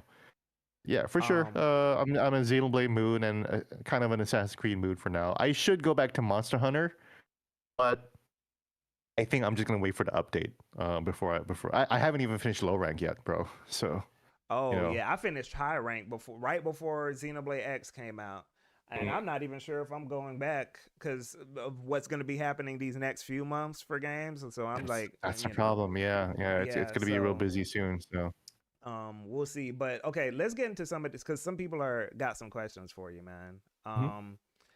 And if y'all got if we missed any questions that y'all had earlier, you can just send them again now, like just in the chat. But Josh asked me, I guess, thoughts on Raidu Remastered. I don't know if you were here earlier, Josh, but um I was basically saying like I don't like Raidu 1. I'm not a big fan of Raidu 1 because of the slow walk speed and kind of the sluggish combat and the encounter rates and stuff. So I'm assuming the remaster is going to fix some of that. So I might give it a chance, but it's also one of those games that I think might slip through the cracks. Kiruse asked you, Gene, would Xenoblade X have been your game of the year in 2015 with how you feel about it now? What came out in 2015? Yeah, probably. Phantom Pain came out in 2015. So 2015 games of the year. I'll just put that. Let's see what this. Oh, Witcher 3. Witcher 3 hype was huge. I remember playing Witcher 3 and thinking, "Oh, this is one of the best games of all time." Right. I'm not so hot on it right now because it's just not a fun game to replay. Yeah, it won Game of the Year. Okay, Game of the Year Lucario that year. asked, which dormant Nintendo IP do you think is next? I am pinning for Wave Race. What do Wave you Race would think? be great, man. Especially with good water effects now. Yeah. I'm just gonna go out on a limb and say Star Fox because I feel like that we've been talking about it for long enough. You know, and that happens, you know. I see a lot of creators being like, "Oh, please be Tomodachi Life." It's not gonna be Tomodachi Life, and it was Tomodachi Life. So I feel like Star Fox, you know, the Star Fox fans have been hungry enough, and they know for sure that they need to return to the franchise. F-Zero is a huge one too because they've been re-releasing F-Zero 99 and trickling out a little bit of stuff. So yeah. F-Zero is definitely coming. I wouldn't be surprised if we saw that next week. But honestly, I'm not sure if they're going to even show too many games next week. But I think they're going to show just the minimum amount of games they can show without people saying they didn't show any games. You know what I'm saying? Like it's probably going to be like, yeah, just enough. It's not going to be like a plethora of games. I think they're going to probably spend more time just talking about the mouse controls and, you know, stuff like that. Yeah, I would love ARMS too. I love ARMS. You know. Oh, you like ARMS? I love ARMS. ARMS Bruh, is fun. We got another one. There you go. ARMS, baby. It was it was a fighting game, man. It really was, you know. Yo, let's go, people. Yo, every time I talk about ARMS, look at Jay Boulevard in the chat saying, "Here we go." Nah, man. Like every time I talk about ARMS, people are like, "Ha ha, you're joking." Y'all don't get it. ARMS had tech. ARMS had tech. Yeah. Yes. It was fun. To fight that last boss. It's fun and it's hard. So yeah. Ashes GK, do you think we'll see any 2026 Switch 2 games Tomodachi next Life. week? I can't believe that game is not coming out this year, man. Like Yeah, I yeah, can't believe they yeah. showed that and they said 2026. So what are you doing? I think we're It's gonna way see too long. one 2026 Switch game, like at least one. But I can't off the top, because honestly, Nintendo, in terms of like their first party stuff, they've kind of been not dormant, but they haven't been putting out their big hitters for the past No, 2 years. Tears of the Kingdom, I feel like, was the last like it was a big ri- problem. yeah. So it could be anything for Hmm. 2026, really. Yeah, I don't know. I'm not totally sure if we'll Star I don't Fox think is they're Star gonna Fox is show any really dope. 2026 games I don't next think they're week. gonna show 2026 games. Yeah. Yeah, I don't No. think they're gonna show it next week. Arms is unironically good, as was the soundtrack. Agreed. Days ahead. Soundtrack was great. I love the soundtrack. The I real love mob. seeing Min Min in Smash. That was so dope. Yep, yep. The real mob 21. Oh wow, look at this collab. Shout out to hey man, we out here. We out here. We out here. Irk Arms was cool. Um, let me see. Poking turn it. Okay. Um, yeah. And it doesn't look like anyone else got any. I'm trying to go back to see if there's any more questions, but yeah, it looks like everyone's kind of. Shout out to Gene for getting me into Xenoblade. Oh yeah. You have been, dude. You've changed the game, man. I keep telling people like people are always asking, man, remember when Final Fantasy was good? And it's like, yeah, I remember. It's in Xenoblade Chronicles now. You know that's where all the aura went to. You know, it Yeah. left Final Fantasy and is in Xenoblade. Final Fantasy 16, which is Xenoblade Chronicles 1 remade. The story. You know. Oh, Armagon. Yeah, Gene. I think you said he asked price for a Switch 2. Yeah, I think Gene said 400. Everybody's saying I think 400. 400. I think 400. I think Yeah. that's a safe bet. Um and Cell Device. Gene, how'd you get into 3-6 Mafia? My roommate was from Atlanta, so Oh, yeah. That's the cool thing is that like again, I'm from Guam, and on Guam, this is way out in the Pacific, like way closer to Asia. So I did not know any black people growing up in Guam. I knew a yeah, lot yeah, of yeah. dark-skinned people. They're Yeah. all Guamanian and Pacific Islanders, you know. So we had a lot of black people on Guam, but they were not of African descent Gotcha. or Yeah, African yeah, American yeah. descent. I did in high school. I did meet one black person. She was a black girl. She was in the military, and we dated for a while. She was a Wiccan actually too. Um, Oh, whoa. she was a black Wiccan girl. She was gorgeous. I loved her. You know. Oh, Uh, wow. but but she She did put put a that curse on spell me though. on you, She did huh? put a curse on me. She Yeah, did put a curse on me for that's sure. You know. crazy. Yeah. Oh man, not the freaky Yeah. curse. Yeah. But we dated in high school for a bit, and then, but it wasn't until I finally moved to California that I finally had like black roommates. Like I was living Yeah, with yeah, yeah, black yeah. dudes, you know. So they really kind of helped me move through the culture and move through, you know, like getting Interesting. used to LA and Southern California, and that's why like I went to like you know like b-boy dances and b-boy meetups. Wait, so You know, by the way, when you say Guam, like what are Guam people? Is it called Guamani? Like what are Guam people called? Like I'd be called Guamanian because I'm okay. not a native, but you know I'm Korean, but the native folks there are called Chamorro, but you know Oh, okay. they're Micronesian in terms of of like the general islander category, but they will be Okay. called Chamorro. So very Chamorro. colonized, very heavily Spain influenced. So a lot of Spanish language, culture, and Spanish food and you know whatnots in Guam. But Hold on. other than that, though, yeah, ZK asks, do you think we're going to see a lot of JRPGs, pocket titles pop off for Switch 2? And are you hyped for Expedition 33? yeah, I'm very excited for Expedition 33. I've actually gotten to know Ben Starr over the years. He actually called me on the phone one time, surprised me, Oh, and wanted to say hi and everything. But okay.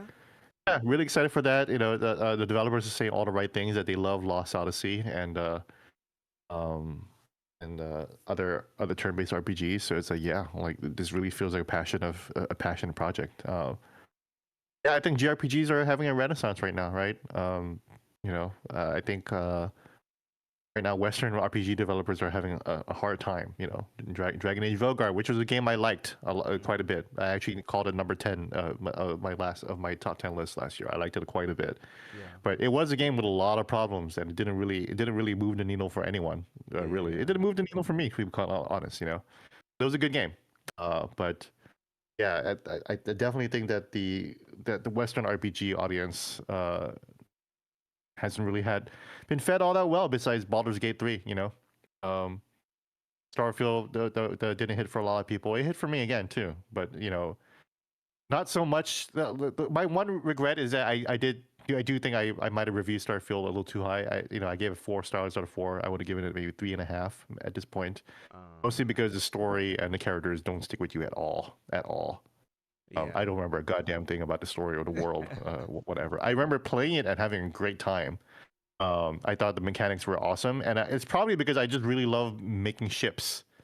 I think once I really got into the spaceship building mechanics of the game, I started to really love the game. I love Yeah. customizing things. When I really get into customizing things, and then I get super into it. Like that's why I love Xenoblade X so much, because there's so much in terms of like building characters. You know, like, I'm totally addicted to building different types of characters for no reason. I'm like building cooldown reducers, even though that's a fairly useless augment, but I want to do that just so I can hit faster. You know, Yeah. because that's just fun. I want to shoot my gun faster at these guys. You know, I just think that'll be fun. So yeah, that's why I just really got addicted to shipbuilding in Starfield. So, Yo, just like I got addicted to mech building in Xenoblade. Apache Smash. Sorry. Hey But Apache, what's up, man? he said, y'all never been cursed by a Wiccan girl you're not seriously dating. Yeah, yeah. Yeah, that was that. We didn't have Tinder or Bumble back then.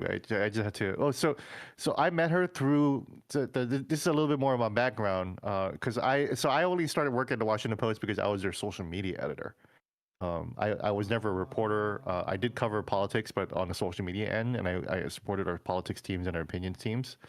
But I was a social media guy, and I was hired as a social media expert because I have a long, long history with social media and online engagement. On Guam, a tiny little island, about 120,000 people, we had one chat room in the 90s, and I was the What? moderator. I was a moderator. I was So a that's how, one is mod. that how you met her? That's how I met her. Yeah, we were both in high school. She was a year older than me, so it was of age. I was getting groomed a ton. You have never been groomed unless you've been groomed in the 90s, back in the day. So I was being groomed a ton back in the Gee, day. But she is was. this an interview? What? Hey, well, hold on. Wait, wait. Where is this going? But I Yo, was the only mod on Guam. I was called Jack, so that's the name of my cat right now, Jack. You know. Um, okay. This is getting crazy. So you're saying you had like older ladies, like yeah, older men too, but mostly older ladies for sure. Older ladies for sure.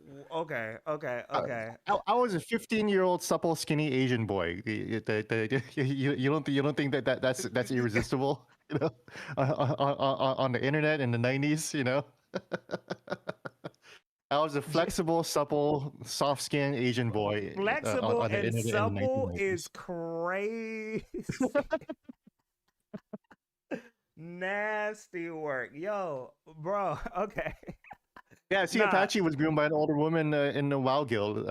Yeah, so I mean, that's the thing. Like, I participated. So because and that's not great. But I did date an older woman I was 16 and she was 22 and she was married. Had a kid and everything like that too. So so I was already in intramarital affairs in high school. But that's Guam for you. Guam is a wild place to grow up in for sure. But I was again. that goes back to my background as an online engager and moderator type person. Like I was like that's why I was like so like clued in on social media. I was like, you can really find out all kinds of stuff about people on social media. You know, Yeah, bro. people say all kinds of things online. You know, and I understood that very well at an early age. So. I was a moderator. I was you know, I had a whole group, you know, like a Yahoo group with photo albums, and I moderated that as well. So that's I used that experience as part of my, my pitch to the Washington Post. I was like, hey, I've been doing I've been online groomed. engagement since No. I was a kid. You know, so I was groomed as a kid. You know, I've done the whole experience. You know. So. No. Okay. Okay. Okay. Okay. Okay. On that note, while we're on that topic, um, so dating in the '90s versus now, like, what is your We've talked what about this before about women and money and everything like that. But I'm sorry. Go ahead. Finish your question. no. Yeah. But like, what is your opinion on like how things are now in terms of I'm out the market, so I can't. I'm Mm. 2 years out the market. I don't know what's going on, but for you, how would you compare the landscape of dating now to back then? Is it better or worse? Are you, I think it's or are you so just much you said so what? much worse now. So much worse. It's Wow. terrible. So I told you this story on Twitter before, but I can tell it on chat right now. Yeah, But yeah, yeah. uh, last year, um, I wanted to get back in the dating game. You know, I was like, I've been sick. I don't have cancer anymore, so I should get myself back out there again. You know, I'm still alive. I'm still virile and ready to go. You know, Feral. uh, feral too. Yeah, there you go. You know, but so I put myself out there, and I met a young woman, and I told her, I told you that she was into money. She was upset that I have a regular ass salary with only low six figures. You know, in DC, low six figures is not that great, right? Wow. Okay. Um, and I live in an apartment. And I told you, when I told her that I live in an apartment, she says, Gene, my dream is to be a housewife. How can I be a housewife without a house? She cooked me, right? She cooked me. I was done, you know? So, Mm, ball up top. but so I was like, well, I don't really. I guess we don't really got anything to talk about. So I was like, okay, well, it was nice to meet you. So I guess I'll head home. And I was like, you're gonna be okay here? And she was like, oh, I'll be fine. You know, I'll meet someone else here. It's fine. So I just left, and I was like, well, I guess I'm poor and stupid. So I'll just go home and do my thing. And then she called me later, and she was like, I feel really bad. You know, I thought you were really interesting, and I didn't really mean to cut you off like that. So maybe we can keep a thing going over here. And we dated for like a month. She was crazy. So she's like already she was didn't believe in the moon landing, and she has doubts about the Earth's roundness. That's where she was in terms of. Oh, okay. Yeah. You dodged it. Okay. Yeah. You dodged a Yeah. bullet. But I found that out, and I said I need to know more about you. You know, so so that was fun. But Yeah. beyond that, though, my experience since then has not been that different. Like every girl that not every girl, but like a lot of girls that I swipe right on, like they are asking me how much I make, or what do I do, or whether or like what my future likes, or like basically they're asking me how much I make. You know. Yeah. So it's Yeah. all about money these days. So yeah, it's rough out there, you know. Um, Also, but yeah, I don't know. I do feel like I got, I'm every time I hear people's stories about what's going on out there, I just want to hold my girl closer. Like, okay, I'm that, not that, leaving.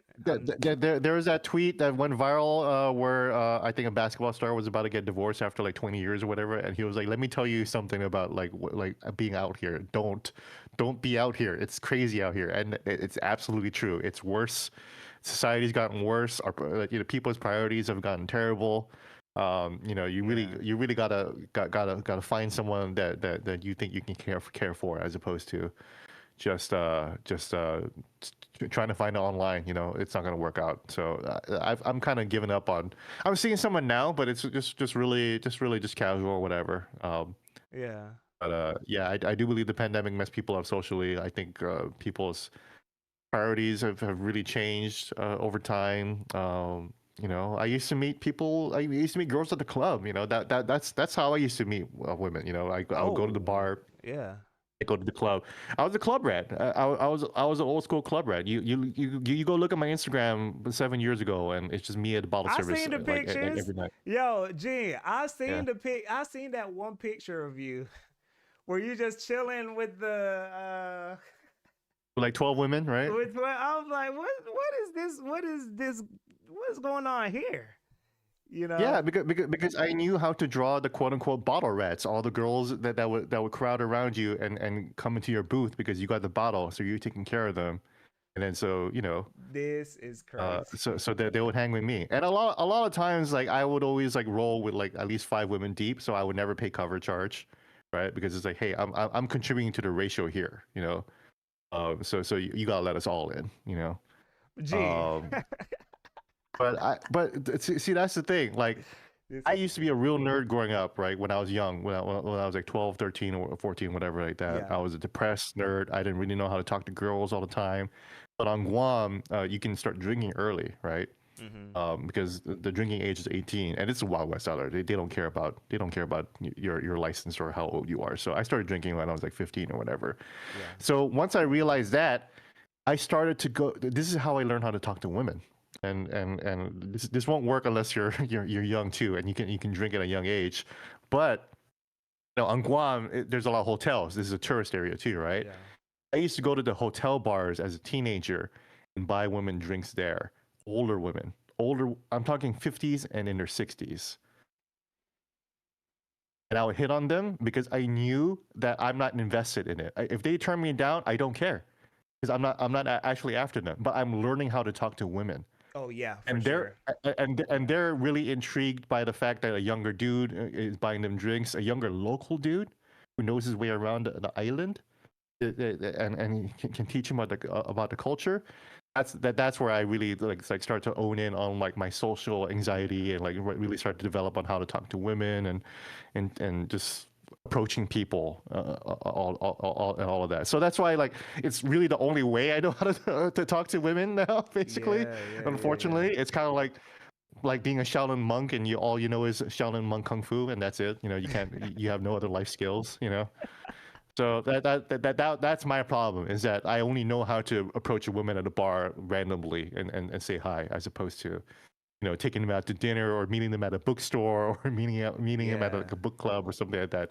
That's a little difficult for me, and that's something I've been trying to train on. So Hey, Gene, you are you're a fascinating dude, man.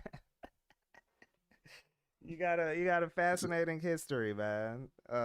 Guam is an interesting place to grow up, but yeah, yeah, I was min maxing the bar pickups exactly. Yeah, it was no pressure on me. Again, I didn't care about.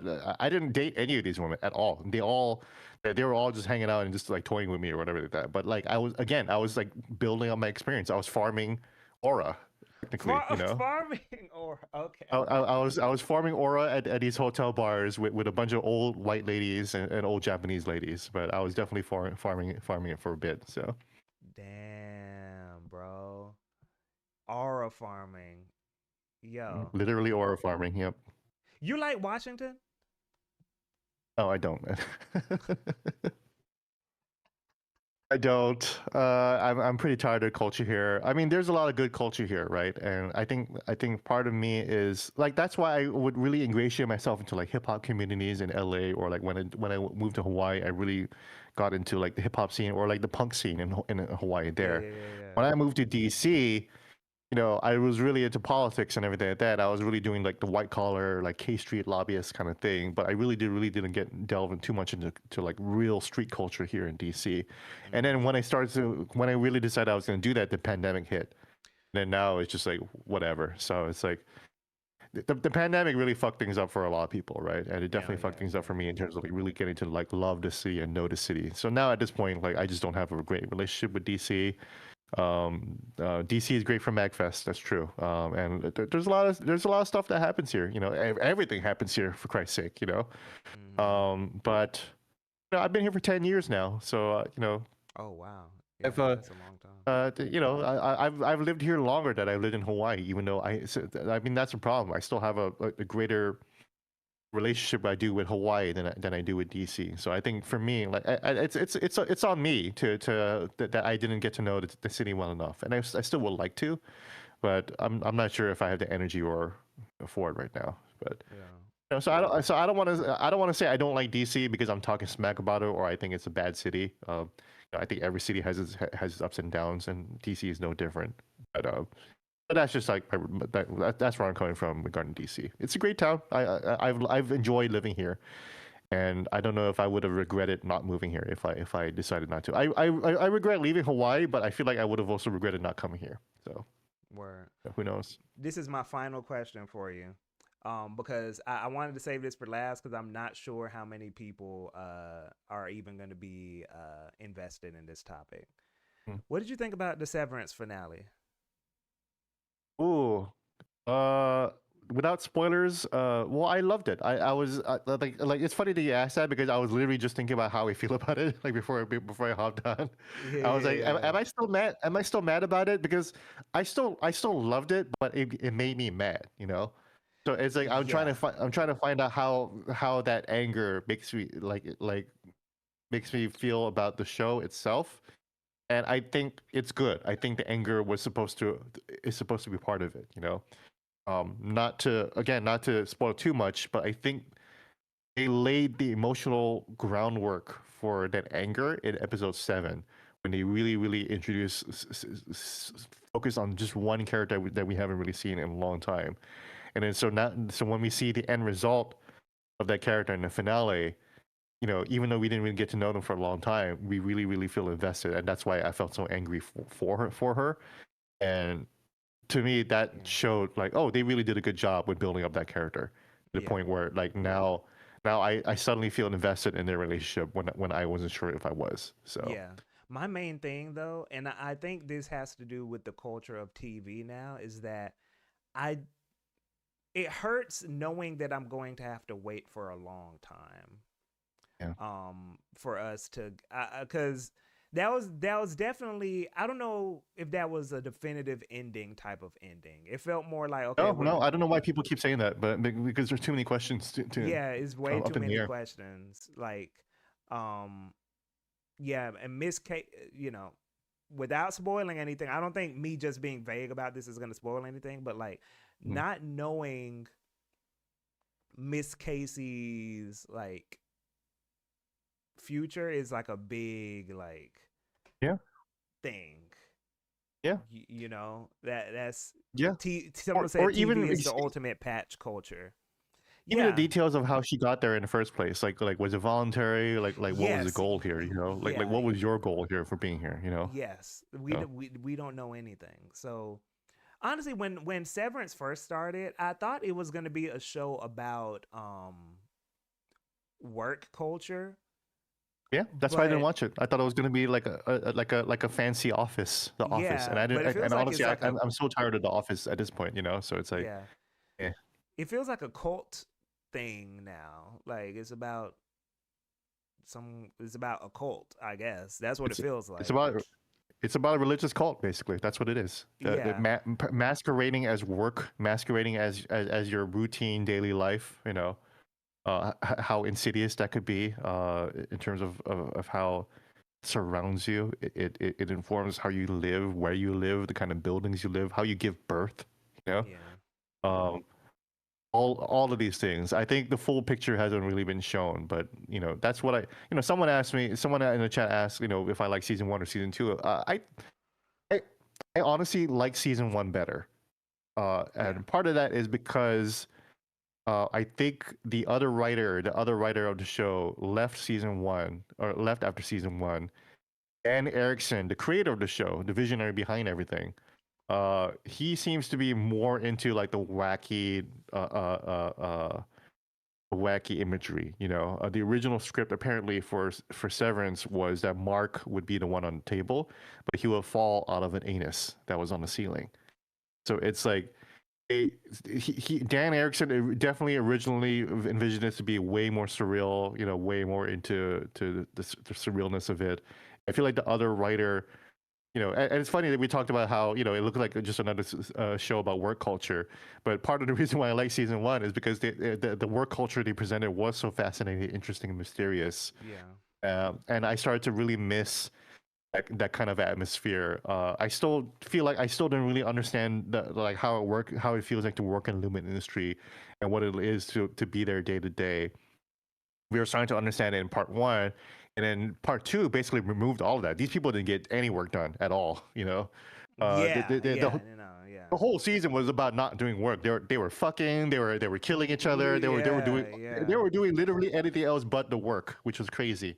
And we didn't see any of the work. So that's like I do miss part of that. I do feel like season one was a bigger balance of like world building and like day to day and the characters too. Season two was crazy and the plot beats were crazy. Brilliant stuff, but I think definitely messier. It's hard for me to tell though because I watched season one as a binge. You know, I didn't experience it week to week Week like to I did week. with Yeah. season Yeah. two. So like I absolutely believe that changes my relationship with the season as well. 'Cause I'm able to take in season one as like a whole product, a whole vision, as opposed to season two. Like it definitely felt breaking up, and I have to kind of come to terms with my with that process and how again like my anger or my frustrations and like like where is that coming from? Why do I feel this way? And could it have been allayed if I just kept watching the whole show beat by beat as opposed to week after week? And waiting for and having these built up expectations that I might have for the story, and then actually watching the episode and being somewhat disappointed. I was very my biggest disappointment in the whole show is Milchick's arc. That Milchick could not complete his arc. I absolutely like. I love seeing that everyone saying that Mr. Milchick is actually the breakout character of the show because, like, to me, he is like the coolest character, like the most interesting character. Everything that like like my favorite thing about the show was everything about him, the fact that they introduced race into this, you know, like it's so funny that we have all these nonsensical conversations about DEI, and then here comes Severance with this really nuanced take on DEI and Yeah. how how you know DEI can be misused as a form of placation or sedation, you know, Yeah. of your workforce or whatever, you know, as opposed to an actual earnest attempt to connect with your employees or with another culture, you know. So I was really hoping for a completion of that arc, and I feel like the finale blueballed us. I feel like gave us another incredible sequence starring Milchick, and then just kind of ended. So Yeah. Yeah. that's my It was. frustration with it. Like Dylan had his whole arc actually. You know, I loved Dylan's like that's the Dylan's thing. arc Like was I love cool. some of these side stories. You know, and I do love some of these side stories better than I did in season one. Milchick and Dylan especially. You know, Yeah. two black dudes. You know, they had the best Yeah. stories I think of season Yes. two. You Yeah. know. Yeah. I remember when I was watching with my girl, and we got to like the part where, not the part, but they, you know how they do the behind the scenes thing sometimes. You remember Mm-hmm. that scene where Milchick was like, where the dude was talking to Milchick and saying, uh, say the word shorter, stop using the Yeah. complicated words, like say, uh, uh, Yeah. during the behind the scenes thing, they didn't talk about that. So that kind of Mm-hmm. speaks to what you're saying of like, huh, it feels like they could have built out the Milchick thing a little more, but I don't know, maybe they will next season. We'll see. We'll see. I hope so. Um, Yeah. Obviously, they delayed his arc until next season, which is frustrating for me. Like I am actually less concerned about Mark and Helly and everybody as I am with Milchick. I was like, I need to get my man out of there. He is way too talented. He is way too he is way too talented and smart to for having people talk to him like this and treat him like this. And I'm tired and sick of it. And he should be sick and tired of it too. yeah, You know? 1000%. bro. Yeah. I appreciate you coming through, man. Like I I appreciate appreciate. you, man. Nah. You're a very. This was more. I discovered some things here that I wasn't even expecting, man. I where can people find you and all that? You got anything coming up? I have my link on bio on Twitter. Linktree at gene.meme. You can also follow me on Blue Sky, which I never use now. But you know why. Yeah, I know But why. can, Yeah. can I tell you real quick how much it was an honor to talk to you because that's why I was trying to remember how I discovered you. But like you have great taste in games, but also you're a great thinker. One of your takes that really sat with me, and this is something I actually wanted to bite this for a column. I still haven't done it, but I was going to talk to you about it someday if I ever do. But one of your takes was about, and we always talk about how video games have become a global business and a global part of entertainment, right? Like we're always that PR talk of like industry talk of like, oh my God, so much money, billions of money. You had a wonderful cultural point about music, about how the music that we hear in games and the music that is composed and put out doesn't quite reflect that at all. You know, Oh yeah. we all we hear is shitty rap. You know, Yeah. that includes Xenoblade X. You know, Yeah. uh, Yeah. rap rock, Devil May Cry. You know, rock. Cyberpunk is all about 1970s rock, old school rap. Uh, and that's about it though. But when you talk about like actual global music, like none of that is represented, and that really kind of opened my eyes to a lot of things. Where it's like, oh yeah, I kind of bought the Kool Aid of like video games being like global industry, but then when you pointed that out, I was like, no, it really is just Japan and the US and Europe, Yep. and that's pretty Yep. much it, Yep. and whatever Japan absorbs in the culture and they put out, and that's why we In their get own such way. great jazz soundtracks in Persona. Yeah. But that's still a very like U.S. centric culture from there. A lot of Japanese music. We got a lot of that. So it's like we don't have that a lot. Even our Korean game, for Christ's sake, isn't very Korean. Oh It's yeah. like the only thing about Stellar Blade that was Korean was like it's focused on beauty and maybe some of the K-pop out in the soundtrack or whatever, right? And like the production value, so it's very modern Korean pop aesthetic. Yeah. But like Liza P like has a traditional Korean sword.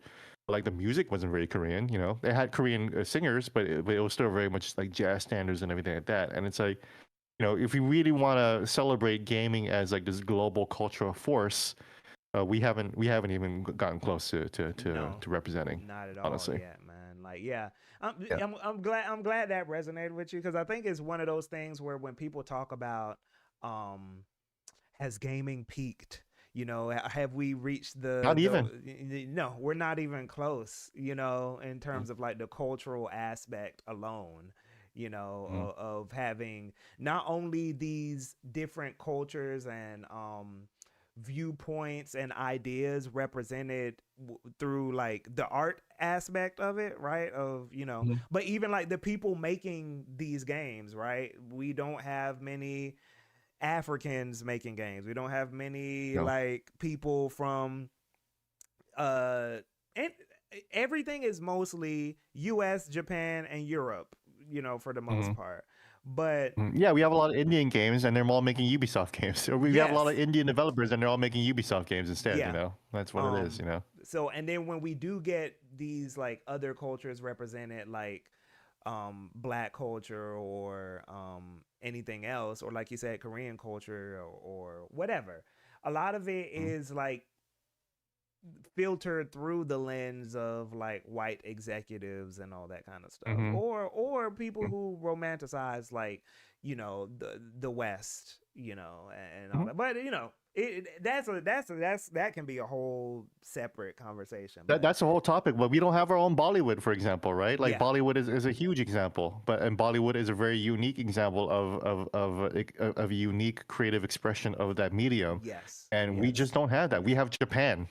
That's it. Yes. You know, Yeah. we got Japan and we got China copying a bunch of Japanese games. You know, Yes. like Yes. it's 1000%. very much still in a lot of the same pockets that we've all grown up with. So it's still still a maturing form for sure. Yeah. Do either of you think we can ever get there with the way the current marketplace is set up? With the way the current marketplace is set up, no.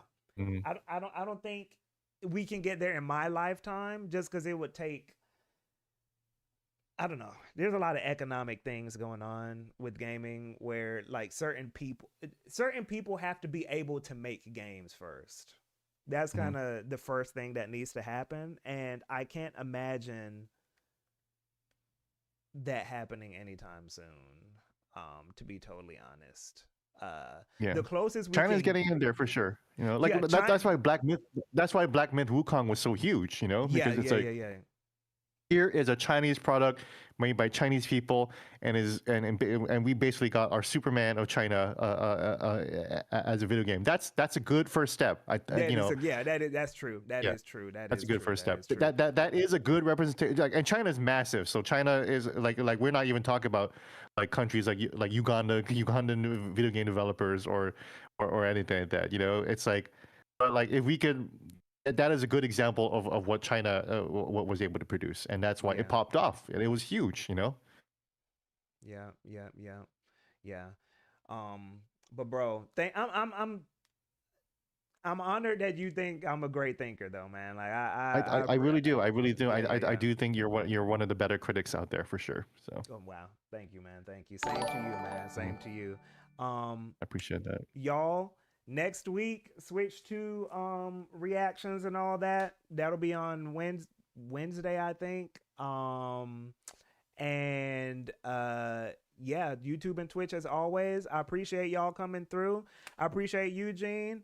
I appreciate everyone listening out there, and thanks for this. Is a really fun chat. This is like the best. This is the best show I've done in a long time for sure. The best behaving chat and the best host. So We move, y'all. All right, y'all. Until next time, peace. Be safe out there, y'all. Appreciate you, Gene. that was fun, man. This was a lot more fun.